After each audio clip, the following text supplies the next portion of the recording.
I was 32 years old, born and raised in the desert light of Phoenix, Arizona, where the air could be sharp with heat even at dusk. My name is now Clara Reynolds, and I ran a small but thriving marketing agency that I had built from nothing but late nights, endless coffee, and a refusal to quit.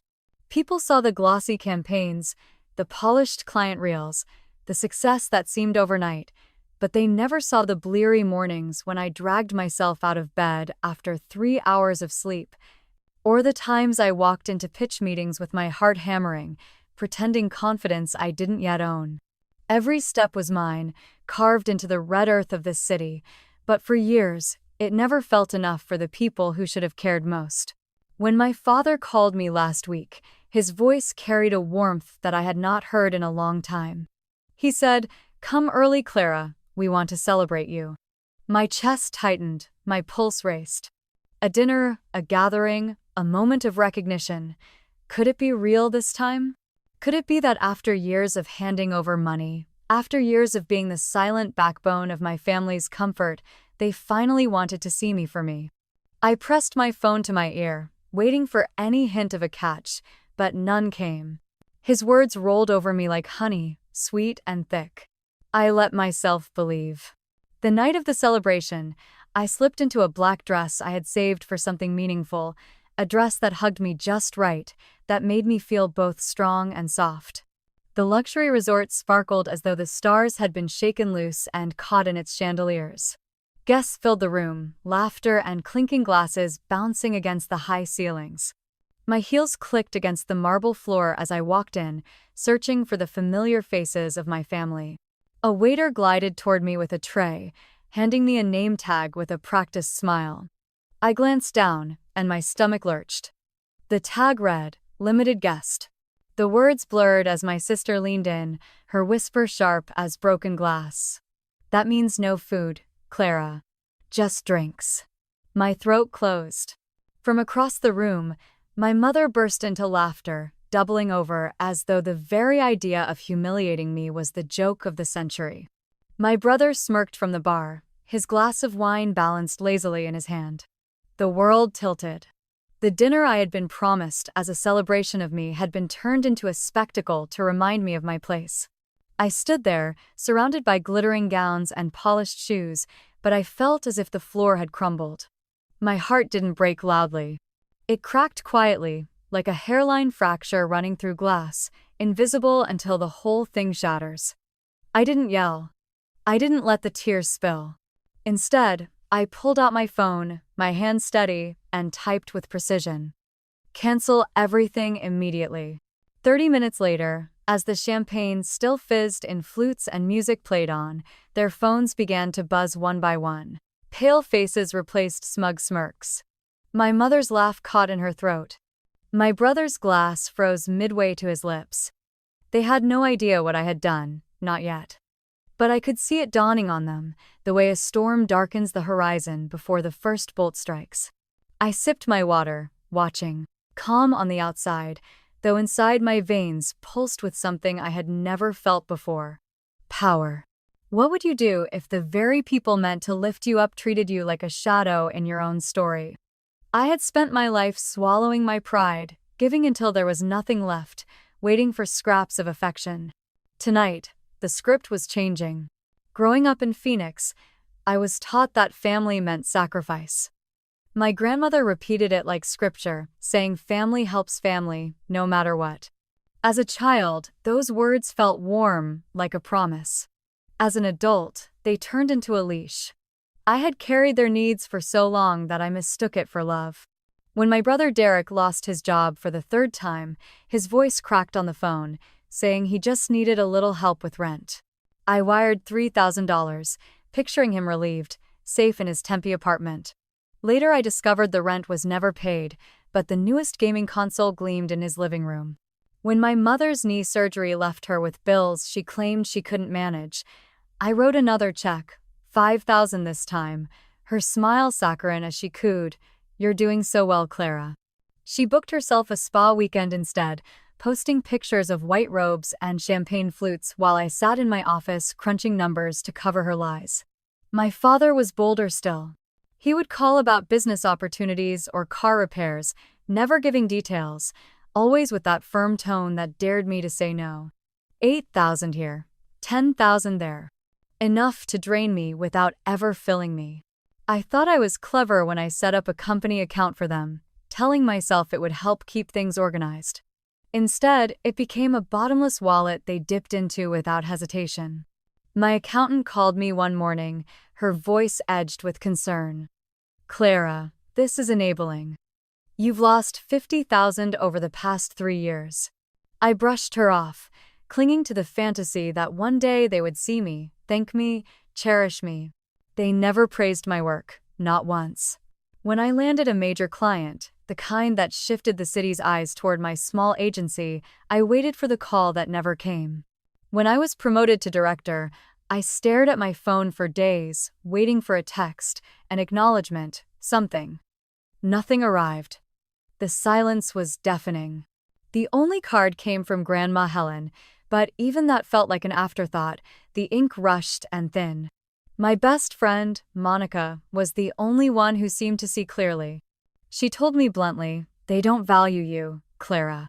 They value what you give them." I didn't want to believe her, not then. But her words nestled into my chest like a splinter, too sharp to ignore.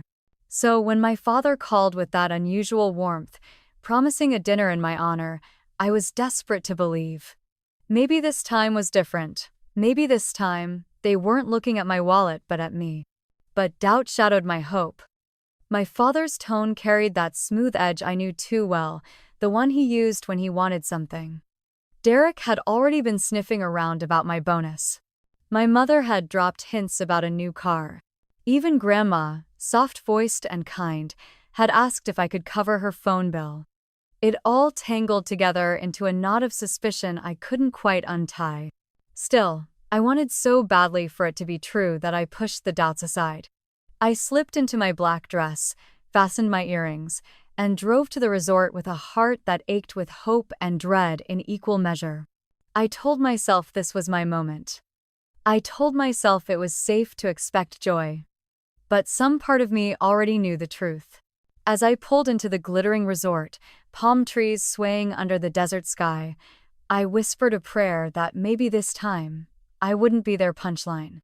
But fate had other plans, and by the end of the night, everything between us would fracture beyond repair.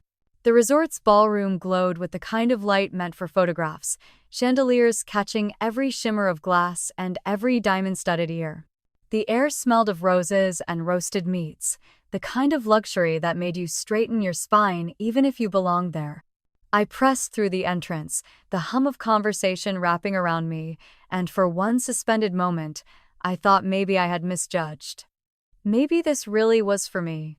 Then came the waiter, gliding toward me like a shadow in pressed white, handing me the tag. I pinned it to my dress, my hand trembling as I read the words, "Limited guest." A phrase so simple, yet it cracked open every old wound. My brother Derek sauntered toward me, his tie loosened, his smirk practiced. "No food for you, just drinks," he whispered, his voice low enough to mock but loud enough for me to hear the satisfaction curling in it. My mother turned then, her laugh spilling into the air, sharp and cruel, covering her mouth as though it were a grand joke. A few guests glanced over, some chuckling, others frowning in confusion. My father, ever the politician, never looked up, his handshake more important than his daughter. I wanted to scream. Instead, I moved quietly, like a ghost, slipping to the edge of the table. My chest burned with humiliation, but my face remained still. I texted Monica, my only lifeline to sanity. They gave me a limited guest tag. No food. I'm done. Her reply came instantly. Shut down the account, now. Her words cut through the fog, sharp and steady. She had been telling me for months to stop. To stop letting them feed on me, stop watching my company's money funnel into their lies. I had ignored her, desperate for love that never arrived. But tonight, in the hum of laughter and clinking glasses, I couldn't ignore it anymore. I opened my banking app, my pulse loud in my ears. The company account, the same account that had paid for Derek's rent, my mother's spa retreats, my father's golf weekends was still open under their names. My thumb hovered over the settings, my chest heaving. One tap, and they would be cut off forever. One tap, and I could finally breathe. As my mother pointed to my tag again, giggling with a guest, and Derek raised his glass in silent mockery, I pressed deactivate. A confirmation popped onto the screen. Account access terminated for all secondary users. I hit confirm. My face remained calm, almost cold, as though nothing had shifted, but inside, something monumental cracked free. Minutes crawled. Derek's phone buzzed first, his grin slipping as he swiped the screen. My mother's laughter died as her phone lit up, the glow draining her expression into stone. She tapped my father's arm, whispering fast. His jaw tightened as he pulled out his own phone, reading the same message. Together, their eyes found mine, heavy with fury and disbelief. My father broke first, striding toward me, his voice sharp but contained. "Clara, what is this?" he demanded, holding up his phone. I sipped my water, my voice even, almost detached.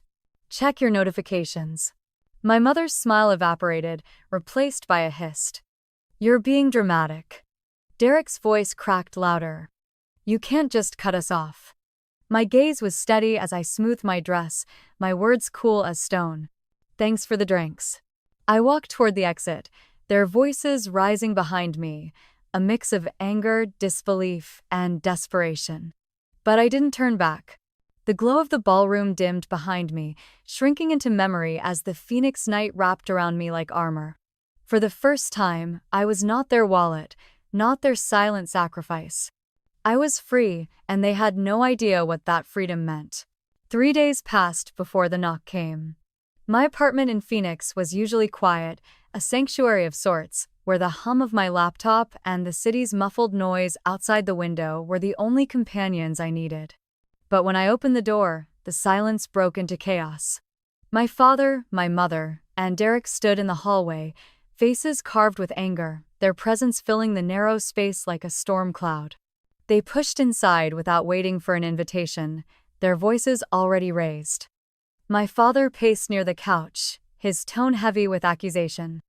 "You've gone too far, Clara. Cutting us off like that, and at your own celebration." His words dripped with disbelief, as if my defiance were some crime against nature.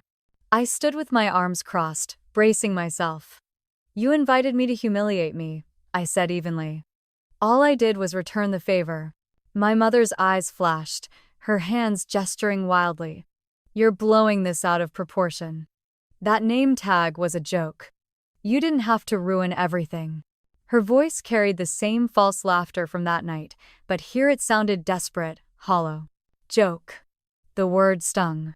That tag hadn't felt like a joke. It had felt like a blade.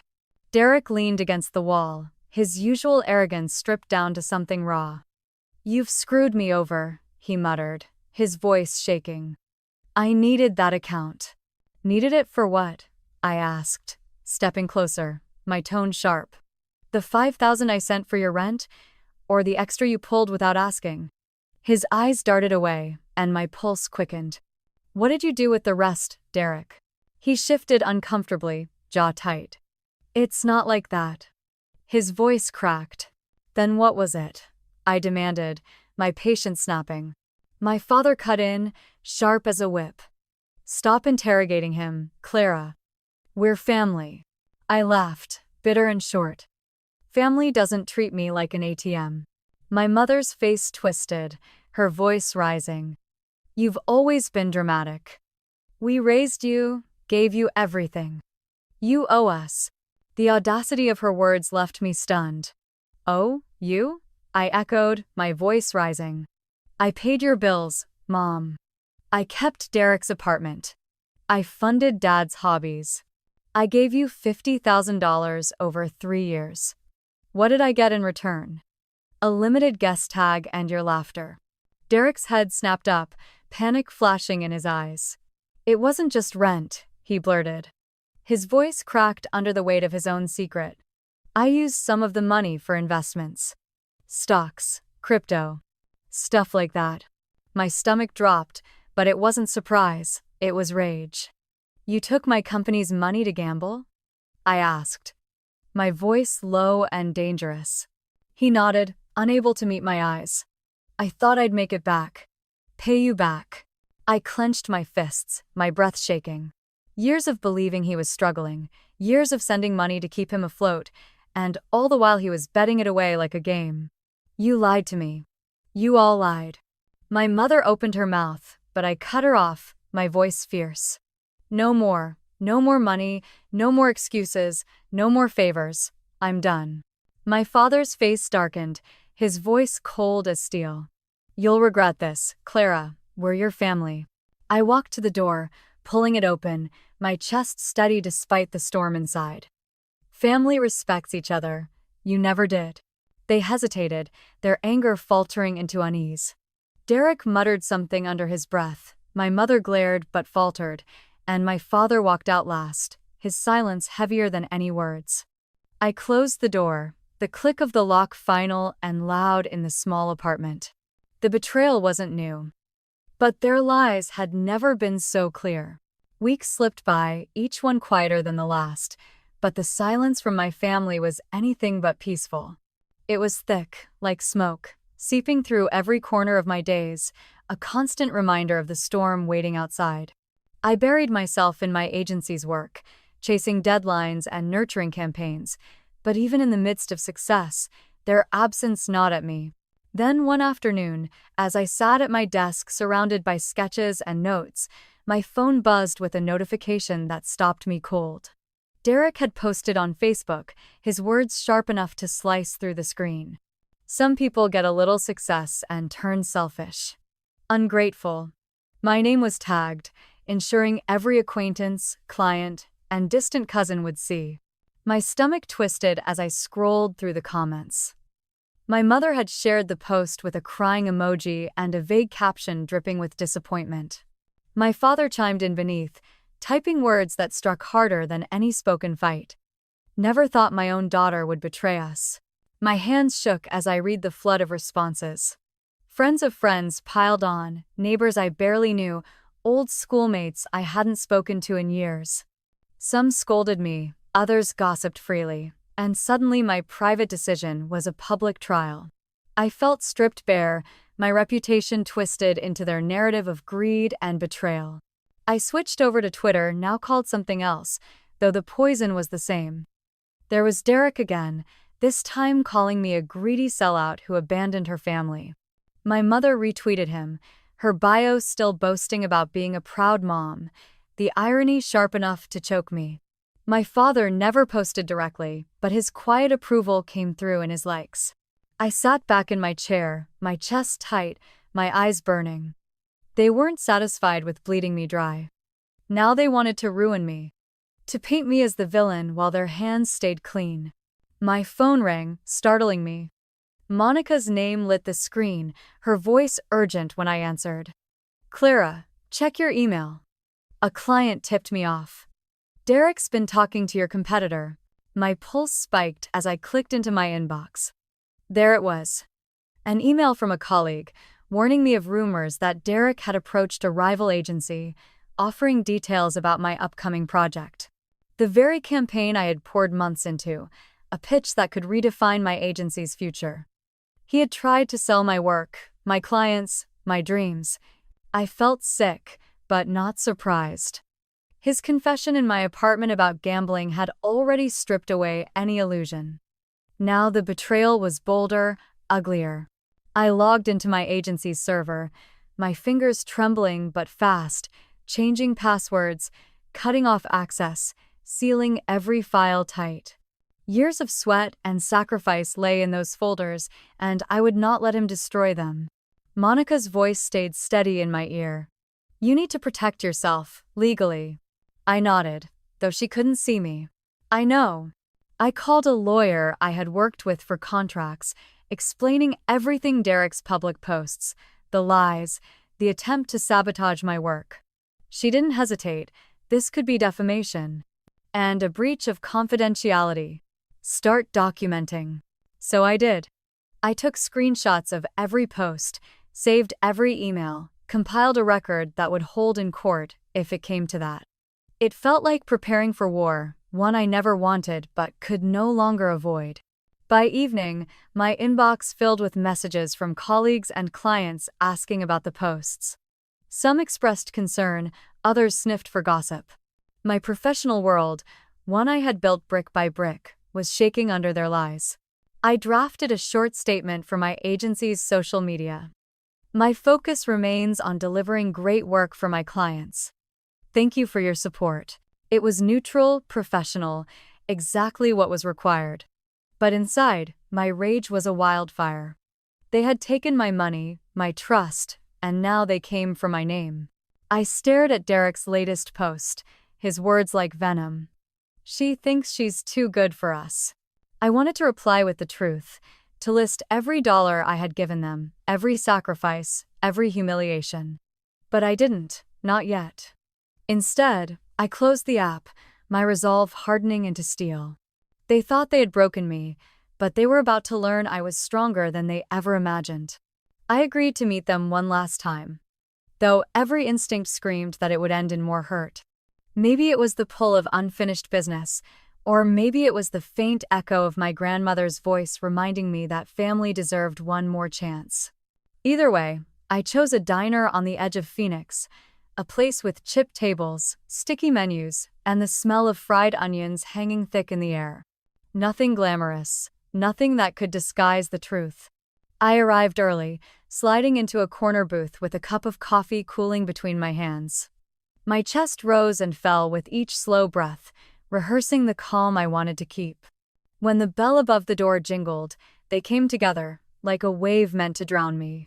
My father, my mother, Derek, and my grandmother, Helen, who insisted on being present. They slid into the booth across from me.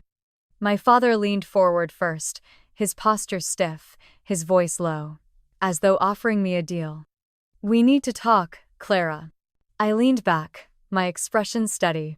"I'm here." My mother's tone was softer than I expected, her hands clasped so tightly her knuckles blanched. "We can move past this. Your family. We don't want to lose you." Her words were polished, rehearsed, like she had practiced in the mirror until they sounded right. I set my cup down, meeting her gaze. "You didn't care about family when you laughed at me in front of a ballroom. Or when you shared Derek's posts."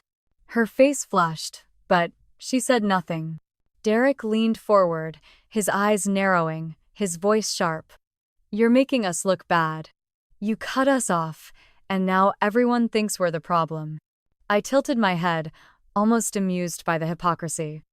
"You called me selfish on social media. You tried to sabotage my business. Who's making who look bad?" He clenched his jaw, but he didn't deny it. For the first time that night, Grandma Helen reached across the table, her fingers trembling as they closed around mine. "Clara," she said, her voice soft but firm, "family is about forgiveness. We've made mistakes, but we're here to fix this. Don't throw away what matters." Her eyes, lined with years of wisdom and pain, held a plea that pulled at me. For a fleeting second, I felt the tug of her words, the ache of wanting to believe. But then, I remembered everything. The limited guest tag.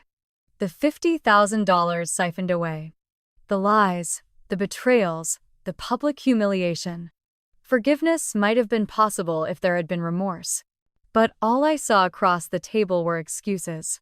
I pulled my hand back, my voice calm but resolute. "Family doesn't use each other. You treated me like a bank, not a daughter. Not a sister." My father's eyes hardened, his tone cutting. "You're being stubborn.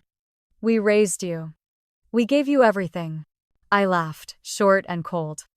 "You raised me to pay your bills, and I'm done being your safety net." My mother's voice rose, breaking through the tension. "You can't just walk away from us. We're your blood." I reached into my wallet, pulled out a $20 bill, and set it on the table, enough for the coffee and a tip. "This is the last thing I'll cover," I said. "You've taken enough." Derek opened his mouth, but the look I gave him silenced him. Grandma's eyes filled with tears, but I couldn't stay for her sake anymore. Not this time. I stood, the bell above the diner's door jingling as I walked into the warm evening air.